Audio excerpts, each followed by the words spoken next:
Bonjour beaucoup, bonjour encore.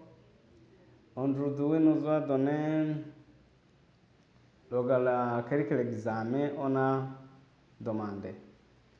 Le premier, c'est-à-dire que le véhicule et les sites doivent être contrôlés une fois par an. A.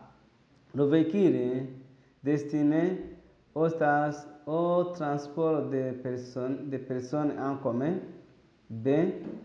Le véhicule est destiné au transport de marchandises dont les charges supérieures à 3,5 tonnes. C. Le véhicule est d'auto-école. D. Pas de bonne réponse. La réponse correcte c'est D. N'est pas la bonne réponse. D. Le stationnement d'un véhicule est interdit. A. À moins d'un mètre devant que derrière un autre véhicule arrêté ou à stationnement. B. Un endroit comportant des signaux d'interdiction appropriés. C. Aux endroits où les piétons doivent emprunter le chaussée pour contourner un obstacle. D. Toutes les réponses sont justes. La réponse correcte c'est D. Toutes les réponses sont justes. 3. Des autobus destinés au transport des écoliers peuvent être munis de deux feux orange clignotants pour signaler l'arrêt et recommander la prudence. De feux sont placés A. Derrière le véhicule. B. À l'avant du véhicule. C. L'un à l'avant et l'autre à l'arrière du véhicule. D. B et C sont les bonnes réponses. Ici, la bonne réponse c'est C parce que l'un à l'avant et l'autre à l'arrière. 4. La légère d'une remorque ne peut passer la légère d'un véhicule tracteur si elle est tirée par le véhicule suivant. A. Bicycle. C. Cyclomoteur. C. Motocycle. D. Toutes les réponses sont correctes. Ici, la réponse correcte c'est le cyclomoteur. C'est motocycle. 5. Sauf dans la circulation urbaine, si les autres routes déterminées par le ministre ayant le transport dans ses attributions, le point maximum autorisé par véhicule à tuyau ancien est pris à l'exception de semi-remorques est A. 10 tonnes, B. 12 tonnes, C. 16 tonnes, D et 24 tonnes. Ici, la réponse correcte c'est C parce que sauf dans la circulation urbaine, on a regardé des points maximales. 12 tonnes et 16 tonnes. Parce que tout véhicule dans la circulation urbaine, on a 12 tonnes. On augmente et on a 16 tonnes. Ici, la réponse correcte c'est C. 6. Le conducteur qui m'a précédé m'a dépassé par la gauche. A. Je peux à mon tour dépasser à droite. B. Je ne peux pas dépasser. C. Je peux à mon tour dépasser à gauche de que je disposerai d'un espace suffisant. D. Aucune des réponses n'est correcte. Ici, la réponse correcte c'est C. Je peux à mon tour de passer à gauche de que je disposerai d'un espace suffisant. Parce que ici, ce véhicule est à gauche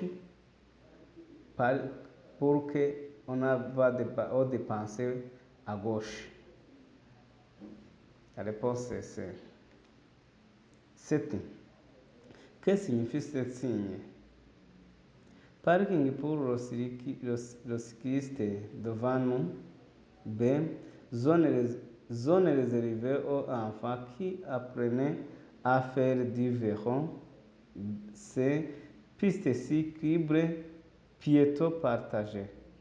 D. Le cycliste doit descendre en marcher.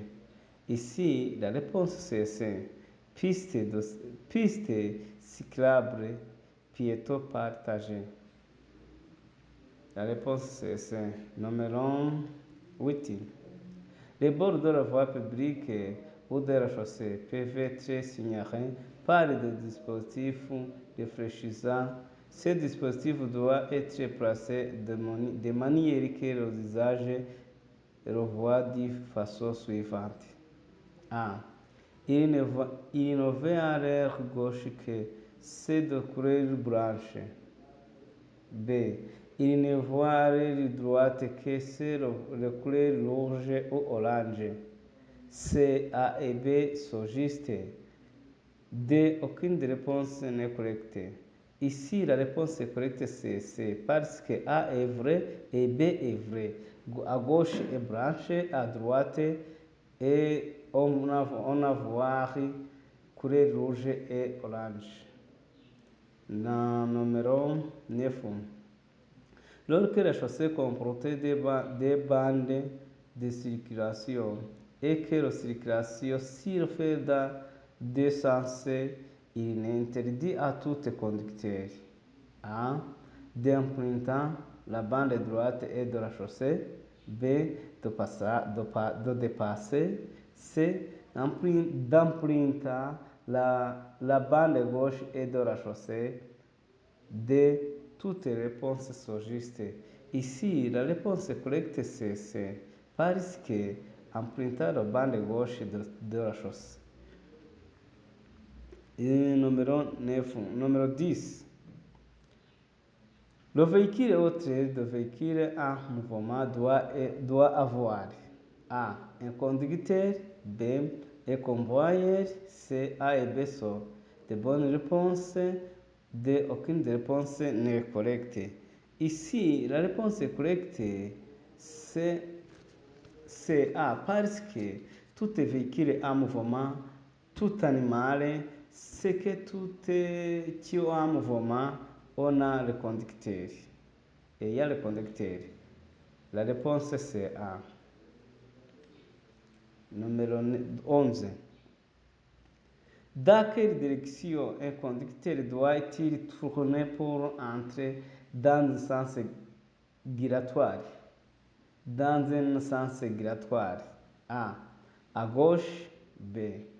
À gauche uniquement sous le contrôle de A. B. À gauche uniquement sous le contrôle d'un fait de circulation. B. À droite ou à gauche?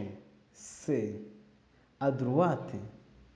Dans le sens giratoire, on a sens droite. On a droite. Yes. Ici, la réponse c'est D. 12.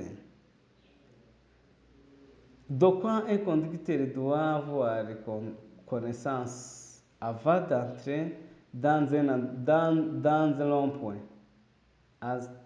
Avant d'entrer dans un rond-point. A.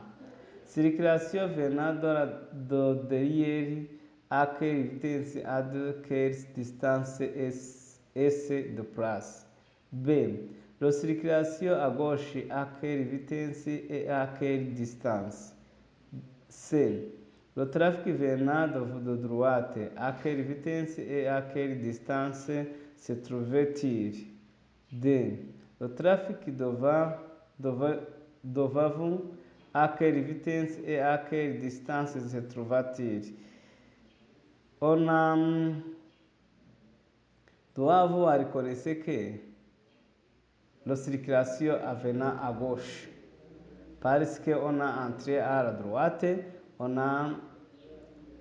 tandis que La circulation, le véhicule qui trouvait à gauche, c'est à laquelle distance? La réponse correcte, c'est B. 13. Si quelqu'un dans votre véhicule oublie de porter sans ceinture de sécurité, vous devez A. Enlever la voiture pour pouvoir partager. B. Fermer les yeux et espérer ne pas vous écraser. C. Serrez votre propre ceinture de sécurité. D. L'appeler de remettre. La réponse c'est D. L'appeler de remettre. 14. Votre téléphone portable sonne pendant votre voyage. Que pouvez-vous faire? Que pouvez-vous faire? Répondez ou s'arrêter immédiatement. B. L'ignorer. C. Le monter au bord le plus proche, gazez-vous et répondez au téléphone. B et C sont correctes. Ici, la réponse correcte c'est C parce que les montées au bord de plus proche, gazez-vous et répondez au téléphone parce que ne pas utiliser le téléphone mobile pour conduire. La réponse c'est C. 15. Tout véhicule automobile ou toute remorque répare est-elle véhicule peut être muni d'un feu vert périmé au conducteur de signaler qu'il y a précis l'avertissement de celui qui s'apprêtait à le dépasser. À le dépasser.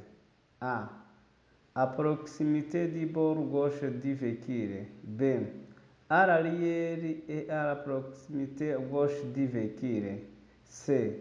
À l'arrière et à proximité droite du véhicule. D. Aucune des réponses n'est correcte. Ici, la réponse correcte c'est B parce qu'on a déplacé à l'arrière et à la proximité gauche du véhicule. 16. Vous souhaitez tourner à gauche en vain? Pourquoi devriez-vous prendre la bonne position en temps? A. Pour mettre d'autres conducteurs ne sortir devant vous. B. Pour mieux voir la route que vous rejoignez. C. Pour aider les autres usagers de la route à savoir ce que vous avez interdiction de faire. D. Permettre au conducteur de vous dépasser sur la gauche. La réponse est D. Permettre au conducteur de vous dépasser sur la gauche. 17. Quelle forme utiliser pour un panneau? Céder le passage. Ici